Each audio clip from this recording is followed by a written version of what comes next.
তারেক রহমানের ফেরার দিনটি অবিস্মরণীয় করে রাখতে চায় বিএনপি। 17 বছর পর বিএনপি ভারপ্রাপ্ত চেয়ারম্যান তারেক রহমানের দেশে ফেরার দিনটিকে অবিস্মরণীয় করে রাখতে চায় দলটি। এর জন্য তারেক রহমানের ফেরার দিন রাজধানী ঢাকায় স্মরণকালের বৃহত্তম জনসমাগম ঘটানোর পরিকল্পনা করছে বিএনপি। এ লক্ষ্যে সাংগঠনিক প্রস্তুতি, নিরাপত্তা ব্যবস্থা সহ সার্বিক কর্মপরিকল্পনা চূড়ান্ত করার কাজ চলছে। বিএনপি দায়িত্বশীল সূত্রগুলো জানিয়েছে, আগামী 2-3 দিনের মধ্যেই এ সংক্রান্ত কর্মপরিকল্পনা চূড়ান্ত হবে। কেন্দ্রীয় বিএনপি সমন্বয়ে ঢাকা মহানগর, উত্তর ও দক্ষিণ বিএনপি কর্মসূচি বাস্তবায়ন করবে। 25 ডিসেম্বর যুক্তরাজ্যের লন্ডন থেকে দেশে ফিরবেন তারেক রহমান। বিএনপি মহাসচিব মির্জা ফখরুল ইসলাম আলমগীর গত শুক্রবার রাতে এই সুনির্দিষ্ট তারিখ ঘোষণা করেন। এই ঘোষণার পর দলের নেতা কর্মীদের মধ্যে ব্যাপক উৎসাহ উদ্দীপনা দেখা দিয়েছে। বিএনপি নেতারা বলছেন, তারেক রহমানকে স্বাগত জানাতে সারা দেশ থেকে বিপুল সংখ্যক নেতা কর্মী, সমর্থক সহ সাধারণ মানুষ ঢাকায় আসবেন। বিমানবন্দর এলাকা থেকে শুরু করে গুলশান বনানী পর্যন্ত বিস্তৃত এলাকায় জনসমাগম ঘটবে। এই প্রস্তুতির ইঙ্গিত সম্প্রতি দিয়েছেন বিএনপি মহাসচিব নিজেও।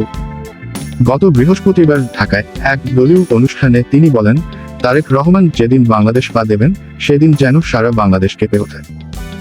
বিএনপি সেদিন দেশের রাজনৈতিক চেহারা বদলে দিতে চায় বলেও মন্তব্য করেন মির্জা ফখরুল। ঢাকা মহানগর উত্তর বিএনপি আহ্বায়ক ও ঢাকা -16 আসনের দলীয় প্রার্থী আমিনুল হক প্রথম আলোকে বলেন, ভারপ্রাপ্ত চেয়ারম্যানের প্রত্যাবর্তন উপলক্ষে কর্মসূচি নিয়ে দলে আলোচনা চলছে। দিন উপলক্ষে সরকারি ছুটি, এরপর শুক্র ও শনিবার সাপ্তাহিক ছুটি। সাধারণ মানুষের দুর্ভোগ কমাতে ছুটির দিনেই তারেক রহমানের দেশে ফেরার তারিখ নির্ধারণ করা হয়েছে বলে জানিয়েছেন দলের নেতারা।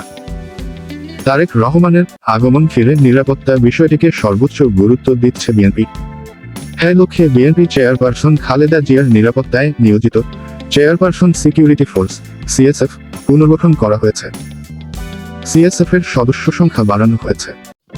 নতুন করে সিএসএফ এর দায়িত্ব নিয়েছেন brigadier general A K M. Shamsul Islam. ঢাকায় ফেরার পর তারেক রহমান ও তার স্ত্রী জুবাইদা রহমানের নিরাপত্তায় সিএসএফ কাজ করবে বলে দলীয় সূত্রে জানা গেছে।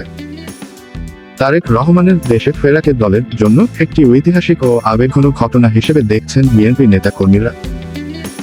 রাজনৈতিক পর্যবেক্ষকেরা মনে করছেন, ত্রয়োদশ জাতীয় সংসদ নির্বাচনের প্রাক্কালে তারেক রহমানের প্রত্যাবর্তন দলীয় নেতা কর্মীদের উদ্দীপ্ত করবে। এর প্রভাব নির্বাচনী মাঠে পড়তে পারে। এই কারণেই তারেক রহমানের প্রত্যাবর্তনের দিন ঢাকায় বৃহৎ জনসমাগম ঘটিয়ে নির্বাচনী রাজনীতিতে একটি শক্তিশালী ঢেউ তুলতে চায়।